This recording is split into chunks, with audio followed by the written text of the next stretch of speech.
Avenue, Participants page, accessing a student's outline report. From the Participants link, you can access a report on a particular student's work. To access the outline report, click on the Participants link in the course navigation menu. The Participants page appears. You can see all of the names of people associated with your course.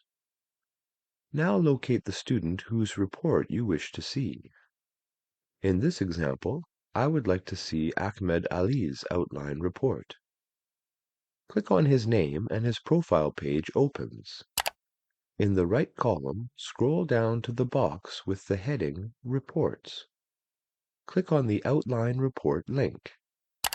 Now you can see what work the student has done and when they completed the work.